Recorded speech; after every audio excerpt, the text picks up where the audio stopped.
आत्मा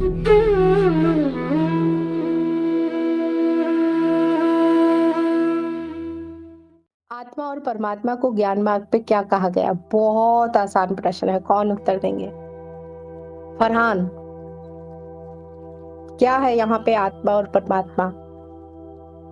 प्रणाम गुरु माँ। प्रणाम। ज्ञान मार्ग में आत्मा और परमात्मा का उपयोग नहीं किया गया है हम्म। और हम अनुभवकर्ता को ही सबसे ऊपर रखते हैं और हम्म। अनुभवकर्ता का ही सारा रूप है। हम्म। दृश्य और दृष्टा दोनों अनुभवकर्ता ही है, इसलिए हम्म। अस्तित्व के सिवा कुछ भी नहीं है और जो भी है वह अस्तित्व है। अस्तित्व ही अनुभव है, अस्तित्व ही अनुभव करता है, अस्तित्व ही सब कुछ है। इसलिए ज्ञान मार्ग में आत्मा और परमात्मा का उपयोग नहीं हुआ है, बस अस्तित्व है और अस्तित्व ही का सारा रूप है और अस्तित्व ही अनुभव करता है, अस्तित्व ही अनुभव है। अगर मेरे ये उत्तर तो आपने समाप्त। ठीक बता दिया, ये तो आपने ठीक बताया। यदि हम आत्मा आत्मा को किसके साथ हम देख सकते हैं जोड़ के? आत्मा अर्थात यहाँ क्या? आत्मा मतलब यहाँ दृष्टा, और परमात्मा, परमात्मा मतलब यहाँ अस्तित्व। हम आत्मा और परमात्मा शब्द का इस्तेमाल नहीं करते हैं यहाँ, लेकिन दृष्टा और अस्तित्व का इस्तेमाल करते हैं। तो आत्मा यहाँ हो गई दृष्टा और परमात्मा हो गया अस्तित्व। अच्छा, बहुत अच्छा आपने उत्तर दिया कि यहाँ पे ये दोनों शब्द नहीं। इसीलिए इतना जोर दिया जाता है कि ये जानना बहुत जरूरी है कि हम किन शब्दों का प्रयोग कर रहे हैं। जैसे मैं एक उदाहरण देती हूँ। मैं एक जगह गई जहाँ पे नल को कल बोलते थे। नल, नल, नल मतलब जिससे पानी पीते हैं, है ना? उस नल को बोलते थे कैल, कल। अब कल का मतलब तो मुझे उससे था, आने वाले कल से, टुमारो से। तो उन्होंने कहा कि कल को धो लेना। मुझे लगा कि मेरे से ये कहा जा रहा है कि ये जो फर्श है इसे कल धो लेना। तो एक ही शब्द दो जगह या चार जगह अलग अलग संदर्भ में इस्तेमाल किया जा सकता है। इसीलिए हम ये कहते हैं कि जो भी साधक यहाँ ज्ञान मार्ग पे हमारे सानिध्य में चल रहे हैं, तो उन्हें ये जरूर पता होना चाहिए कि अस्तित्व मतलब क्या। जरूर पूछ लें, अस्तित्व आप किसको कह रहे हो, या अनुभव करता आप किसे कह रहे हो, या कितने शब्द यहाँ इस्तेमाल होते हैं? 15-20 शब्द भी नहीं होते। उन 15-20 शब्दों से ही पूरा ज्ञान मार्ग है। बाकी के शब्द तो इसलिए इस्तेमाल करने पड़ते हैं क्योंकि उनसे वो लोग आसानी से समझ लें। जैसे कभी कभी हम परमात्मा शब्द का इस्तेमाल यदि कर भी रहे हैं तो इसलिए क्योंकि सामने वाले ने परमात्मा कहा कि परमात्मा को कैसे खोजे, तो इसलिए वहां पे उत्तर में हमें भी परमात्मा शब्द इस्तेमाल करना पड़ रहा है। लेकिन वही जब परमात्मा की जगह यदि अस्तित्व बोल दिए तो फिर कंफ्यूजन हो जाएगी। तो ये जरूर यहाँ की बात नहीं है, ये मैं एक गुण बता रही हूँ। ये साधक में ये गुण जरूर डेवलप कर लेना चाहिए कि जहाँ आप जा रहे हैं ना, वहाँ की शब्दावली को पहले समझना बहुत जरूरी है। फिर वहाँ क्या कहा जा रहा है वो ज्यादा समझ आएगा। आगे चलते हैं। ज्ञान मार्ग में प्रगति कैसे होती है? कैसे होती है ज्ञान मार्ग में प्रगति? अज्ञान का जितना नाश होगा उसका अर्थ है उतनी ही प्रगति होगी। जितना अज्ञान का नाश होता चला जाएगा। और अज्ञान के नाश से क्या अर्थ है यहाँ पे? अज्ञान के नाश से अर्थ है जो भी संचित की है हमने जानकारी, वो जो भी मान्यताएं हैं, वो जो भी अवधारणाएं हैं, वो जो भी दूसरों ने थोप दिया है हमारे ऊपर, वो सब कुछ अज्ञान ही है। तो ज्ञान क्या है? अज्ञान का अभाव ज्ञान है। जहां धूल नहीं है, जहां बिल्कुल साफ है, जहां अंधकार नहीं है, जहां प्रकाश है, तो अज्ञान का जहां पे नाश हो जाता है उसी को ज्ञान मार्ग में प्रगति कहते हैं।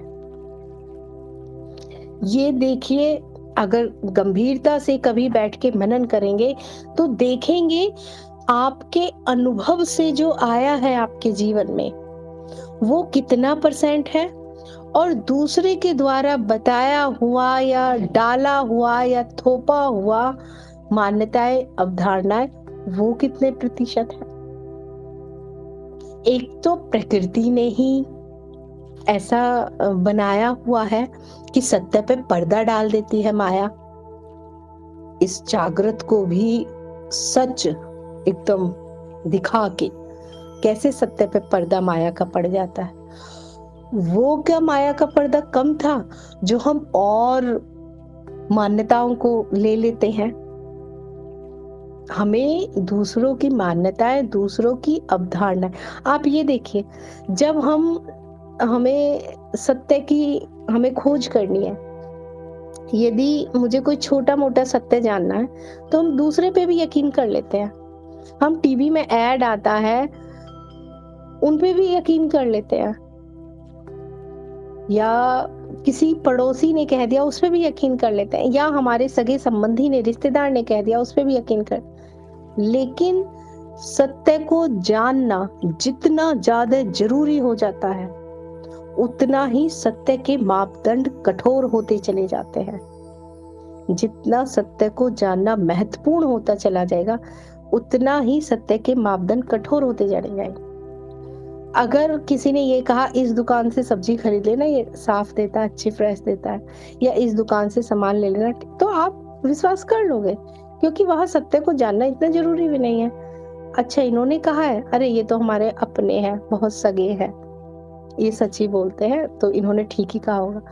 पर यदि आपको अभी जमीन खरीदनी है, 100 गज जमीन 20 लाख 25 लाख की, तब आप जब तक कागज ना देख लोगे अपनी आंखों से, तब तो कोई रिश्तेदार भी कहे तब भी नहीं मानोगे।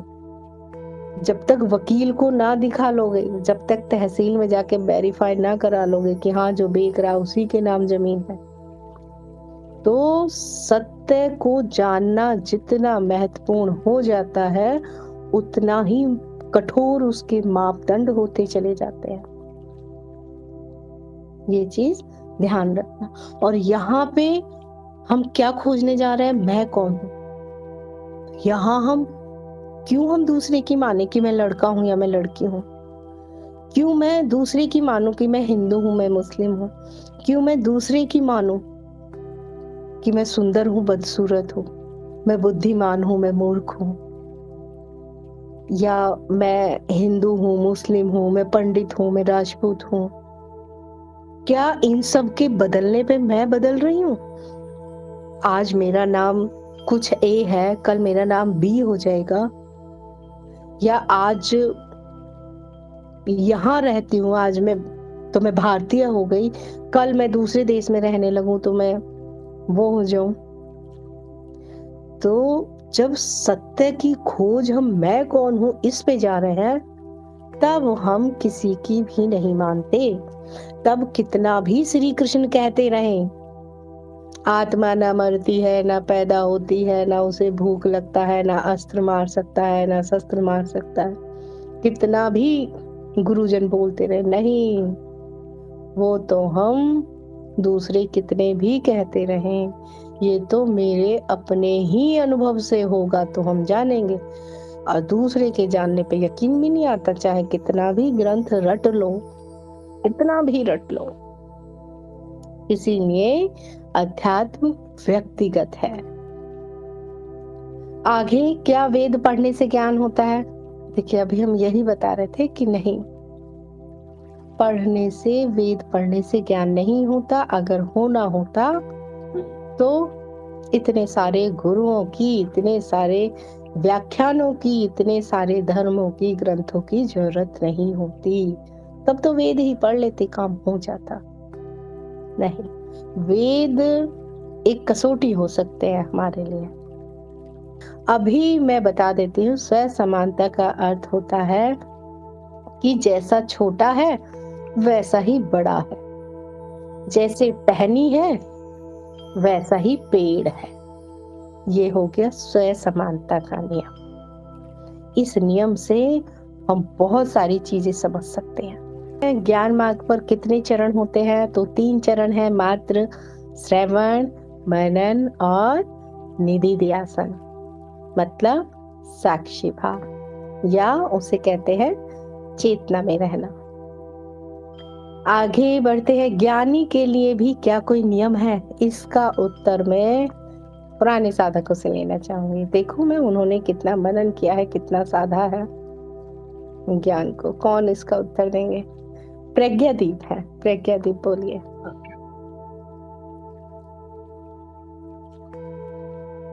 ज्ञानी के लिए भी क्या कोई नियम है?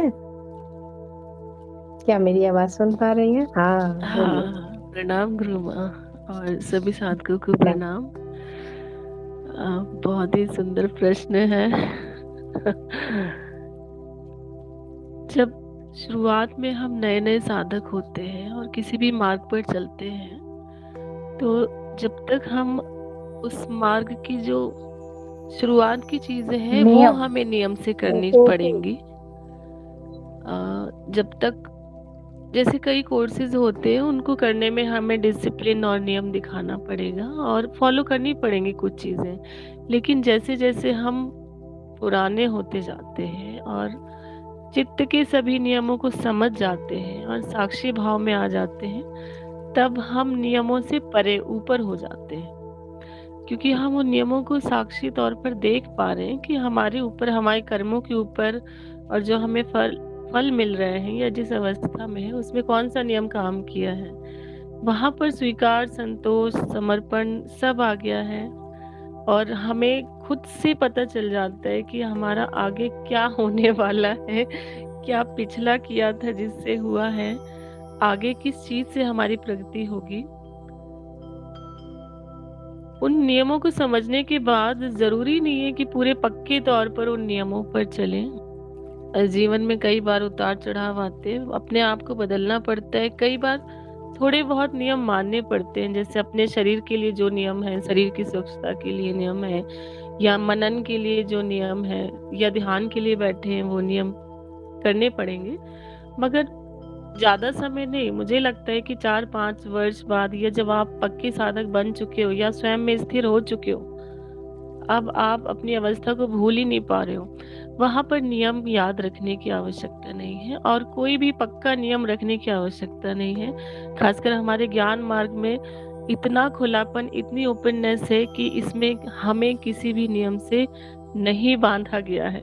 बहुत ही, इसीलिए मुझे ये बहुत स्वतंत्र मार्ग लगता है कि आपको ऐसा नहीं है कि कोई प्याज लहसुन वाला नियम फॉलो ही करना है, या शादी नहीं करनी है, या किसी दूसरे मंदिर मस्जिद में नहीं जाना है। सब कुछ करते हुए अपने स्वरूप को याद रखो, बाकी किसी नियम की आवश्यकता नहीं है, ऐसा मेरा मानना है। बाकी माँ बताएं। धन्यवाद। बहुत सुंदर, बहुत सुंदर। कहाँ पे थोड़ी सी गलती हुई वो मैं जरूर बताऊंगी आपके उत्तर में। कोई और भी है जो इसका उत्तर देना चाहें?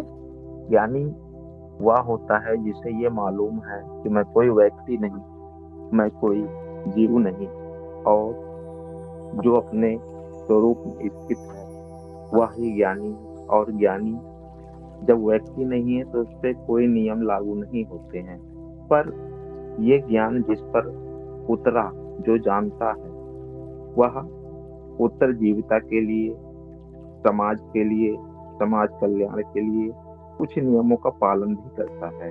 किसी की भलाई के लिए, किसी को ज्ञान देने के लिए नियमों का पालन भी करना पड़ता है, जीवित रहने के लिए, ताकि किसी और का भला हो जाए। इस जीव के जरिए इस तरह से नियमों का पालन भी किया जाता है कि इस शरीर को खाना देना है, इस रास्ते पे चलना है, किसी को मेरी वजह से चोट ना लगे, हानि ना पहुंचे। तो कुछ नियमों का पालन उत्तरजीविता में किया जाता है। लेकिन क्योंकि ज्ञानी है, तो ज्ञानी वह है जो ये जानता है कि मैं कोई व्यक्ति नहीं, जो मैं हूँ वो हूँ, और इस तरह से ज्ञानी पे कोई नियम लागू नहीं होते हैं। जो भी लागू होते हैं वह ज्ञान के प्रभाव में उस नियमों का पालन करता है ताकि किसी का भला हो सके। मेरे उत्तर जी, समाप्त हुए। बहुत बहुत धन्यवाद। मैंने दोनों के उत्तर सुने। अनीता जी, आप भी कुछ बोलना चाहेंगे? मैं कर नहीं, देना बस चाहूंगी। सेम ही है मेरा भी उत्तर। जी। अच्छा, ठीक है। आलोकिता जी कुछ बोल रही थी, उनका भी सुन ले। जी गुरु माँ, मेरा उत्तर ये रहेगा कि सबसे पहले तो ज्ञानी केवल गुरु को माना जाता है। जब तक गुरु के सानिध्य में एक साधक है वही ज्ञानी है, जिन्हें पूर्ण कहा गया। और अगर साधक के नियम की बात करें तो अति सूक्ष्मवादी नियम एक साधक पर लागू होता है, जिसमें किसी भी चीज की अति नहीं करनी है, चाहे वो साधना हो, बोलना हो, भोजन हो, या आपका कुछ भी अनावश्यक वस्तुओं को खरीदना, जमा करना। ये नियम है। बाकी बहुत ज्यादा नियमों से ज्ञान मार्ग में किसी भी साधक को गुरु ने नहीं बांधा है। आप कुछ पहन सकते हैं, जो मन में आए वो कपड़े पहने। घेरवे वस्त्र जरूरी नहीं है, लंबी दाढ़ी, बड़े बाल नहीं जरूरी है। लेकिन हाँ, नियमों में और गुरु के निर्देश में रहकर जो साधक ज्ञान प्राप्त करता है वो बहुत जल्दी प्रगति करता है, ऐसा मेरा मानना है। धन्यवाद।